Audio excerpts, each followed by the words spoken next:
So to get the door cover off of a Range Rover Sport 2009, what you do is, see this thing here, which was here, you just pull it, it just comes away here and then lift it out. So you need to get that out of your way. Then just pull this off, just pulls to the left, just poke a tiny screwdriver and it comes out, and there's a screw here. You have to pull this off like that, and I just used a plastic tool. You pull it upwards and it sort of goes like that, clips up like so. I just used a tool like that, and then you've got a couple of screws here. So take this screw out, and there's screw there, screw there. You've got to pull out, and then the card, the main card actually pulls to, once you've got lift this out of the way, the whole card pulls towards you.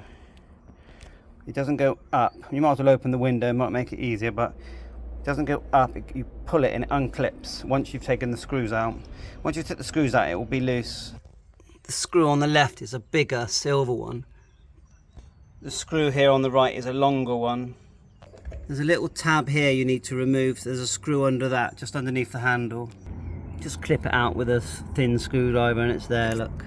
And that's quite a short screw. It's like one of those starry type ones. Yeah, on closer inspection, it's not. It's just a normal Phillips, but it's shorter on the on that, just behind there. Yeah, so the tab to get this off. So you've got a connector to get out of the way. You've got a connector here for the wing mirror, and there's another connector here as well. Remove that. The small one, I just squeezed it. There's a little tab here. I just squeezed it there, and it came out.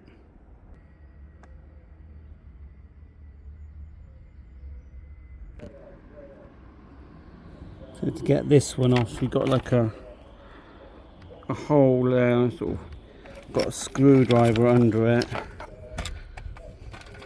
under this bit. See the way there's like a tab, and it was that way round, and it went in there, but really it was easy, really, just that's the way. So I think the idea now is if we just pull it, we're just going to give it a pull and see what happens. Yeah, we sort of pulled it and it's starting to clip, out. I think I'll open the window. The reason I'm even taking it off is because this is stiff and doesn't do anything. But it does manually lock the car, but the electronic isn't engaging it. It feels very stiff. And as I pull, you can see it's starting to expose these clips. And there's clips down there. I'm just hoping I haven't forgotten any screws, but there's more clips down there as well. Sort of round type. I've got this sort of catch the weight if I can't carry it, these little chair. Yeah, that sort of fell out, but it doesn't really matter. And I got the ignition off now. And I'm carefully sort of pulling it.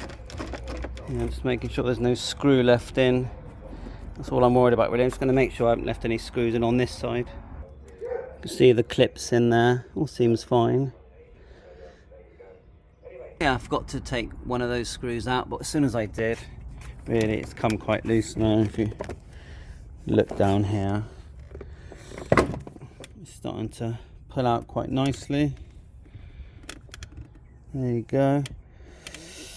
So yeah, because I just pulls away, just making sure there's no screws left behind. I've got the speaker connector there. But what I'm actually interested in is why this mechanism here isn't working. So I might not take the thing all the way off. That's your little plugs there. This is just in the end just popped out. It looks quite straightforward to clip back in. Sort of prop the corner there. There is a cable at the bottom here which powers the light. Pop them off, and it's now just hanging down. That's where they came off. They just keep them in line, you can't go wrong. And then just working out how to disconnect the light now. Yeah, in the end it was just pull that little wire out, and that's it. And this sort of fell out. Just clips in there, so no problem with it falling out. Right, so it's it's off anyway. It's quite light actually when you got the whole thing off. It's actually quite light. Some people change them just to upgrade them. Just lean that there. Now the actual bit that is stiff is here. Obviously the switch and everything looks completely fine. So the thing that's not working is the actual thing when you press open and lock, the thing that, you know, the central locking unit. I'm not sure which one that is. Also, that's your electric windows. You can see that. Power, speaker. Oh, looks fine. So what is the unit that does the opening and close it? It can't be that. That looks too small. It must be. It's possible that you have to change the whole unit. Well, I'm not doing that myself. So there.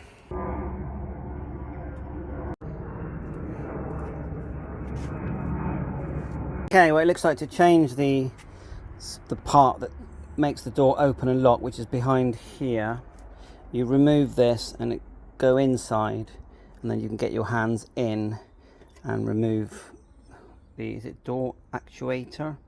Within it there's a little motor that has the strength to open and lock the door, but I got a feeling the one I've got is broken. So all you do is get a recon unit, I suppose. But I don't really want to do that. I think I'd rather a mechanic do that.